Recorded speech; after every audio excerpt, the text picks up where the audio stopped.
Hello, Acho. Let's read out the question first. So, question says given below are two statements. Statement first says a uniform wire resistance 80 ohm is cut into four equal parts. These parts are now connected in parallel. The equivalent resistance of combination is 5 ohm. So, statement one में बोला जा रहा है कि एक uniform initial resistance 80 ओम थी, उसको 4 parts में कट करके पैरेलली कनेक्ट किया जाता है, सो इक्विवेलेंट रेजिस्टेंस हो जाती है 5 ओम। स्टेटमेंट 2 में बोला जा रहा है कि two resistance 2R and 3R are connected in parallel in electrical circuit और electric circuit, the value of thermal energy developed in 3R and 2R will be in the ratio of 3:2। So second में बोला जा रहा है कि यदि 2R और 3R की रेजिस्टेंस को पैरेलल में जोड़ा जाए, सो उनकी थर्मल एनर्जी का जो रेशियो होगा वो 3:2 होगा। So in the light of अब statement choose the most appropriate answer the option given below. So हमें करेक्ट ऑप्शन यहाँ से चूज करना है। तो चलिए स्टार्ट करते हैं हम सोल्यूशन से, but before of its let's talk about the key concept which we are going to use here for this question। तो सिंपली यहाँ पर हम सबसे पहले तो फॉर्मूला यूज कर लेंगे द इक्विवेलेंट रेजिस्टेंस का। यदि आपको 4 रेजिस्टेंस की वन हो, 5 रेजिस्टेंस की वन हो और सभी की रेजिस्टेंस सेम है और उन सभी रेजिस्टेंस को पैरेलली जोड़ा जाए, तो उसके लिए फॉर्मूला सिंपली हो जाता है R डिवाइडेड बाय N, जहां पर N नंबर ऑफ रेजिस्टेंस को इंडिकेट करेगा और R कॉमन रेजिस्टेंस जो भी होंगी उसको इंडिकेट करेगा। सिमिलरली सेकंड कंसेप्ट हम यहाँ पर यूज करेंगे पावर का, because thermal energy developed, this can be calculated by the means of power। So thermal power this can be given by the formula of V square divided by R। यहाँ पर V voltage को दर्शाता है और R resistance को represent करता है। तो सबसे पहले स्टेटमेंट को हम यहाँ पर जस्टिफाई करेंगे। सो स्टेटमेंट फर्स्ट के लिए मैं मान लेता हूँ कि इनिशियल रेजिस्टेंस कुछ R थी जो कि 80 ओम के इक्वल थी। अब इसको 4 पार्ट में ब्रेक किया गया है, सो ऑब्वियसली जो 4 पार्ट्स होंगी उनकी रेजिस्टेंस आपस में इक्वल होंगी, that is R1 equals to R2 equals to R3 equals to R4 हो जाएगा। सो हम मान लेते हैं कि यदि 80 को मैं 4 से डिवाइड कर, तो मेरे पास कितना आ जाएगा, 20 ओम की इक्वल रेजिस्टेंस आ जाएंगी।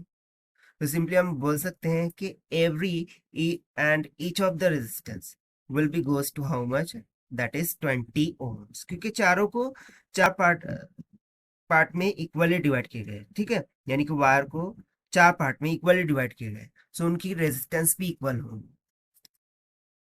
अब इन पार्ट्स को पैरेलली जोड़ा गया है, यानी कि 1 2 3 एंड 4 इन चारों को इस तरीके से पैरेलल में जोड़ा गया है। सो हम पैरेलल कॉम्बिनेशन का फॉर्मूला यूज करते हुए जो R इक्विवेलेंट है वो यहाँ से निकाल सकते हैं। So we can say that the equivalent resistance of this 4 resistance this will be equals to R divided by N। So कितने पार्ट्स है, 4 पार्ट्स, तो सिंपली हम बोल देंगे R divided by 4, so this will be equals to 20 divided by 4, so 4 5 ज़ 20, so it will becomes about 5 ohm. So देखिए equivalent resistance यहाँ से हमारे पास कितनी निकल के आ गई, 5 ओम की इक्वल।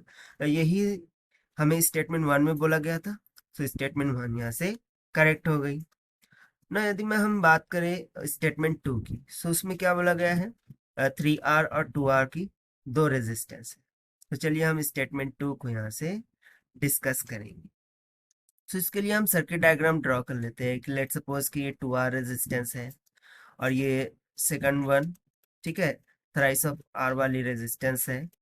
इन दोनों को इस तरीके से पैरेलल में जोड़ा गया है across a common voltage source, let's say that's to be as V, ठीक है, कॉमन वोल्टेज सोर्स के अक्रॉस में यहाँ पर जोड़ा गया है। इसको हम मान लेते हैं रेजिस्टेंस R1 और इसको हम मान लेते हैं रेजिस्टेंस R2।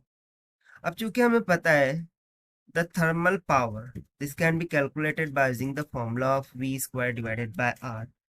यदि मैं दोनों रेजिस्टेंस के लिए पावर का रेशियो निकाल, सो सिंपली क्या हो जाएगा, P1 divided by P2, this will be equals to, no see voltage तो दोनों के अक्रॉस में सेम है बिकॉज दोनों एक दूसरे की पैरेलल में कनेक्टेड है। अब पैरेलली कनेक्टेड रेजिस्टेंस के अक्रॉस में वोल्टेज सेम होता है, तो सिंपली यहाँ पर हम बोल सकते हैं कि जो पावर है वो रेजिस्टेंस का इनवर्सली प्रोपोर्शनल होगा, यानी कि P1 by P2 this will be equals to R2 by R1।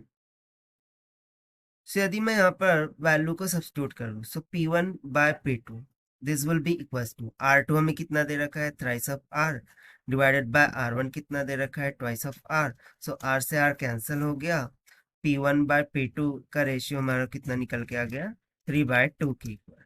अब देखिए सेम थिंग यहाँ पर हमें स्टेटमेंट 2 में बोला है कि जो उनकी थर्मल एनर्जी है उसका रेशियो कितना निकल के आना चाहिए, 3:2। And same thing we have got, that is by option 2 और स्टेटमेंट 2, ये भी यहाँ से करेक्ट होगी। So both the statement are correct, that means option A is going to be the correct answer for this question. So this is the required solution. I hope you understood well. Best of luck. Thank you.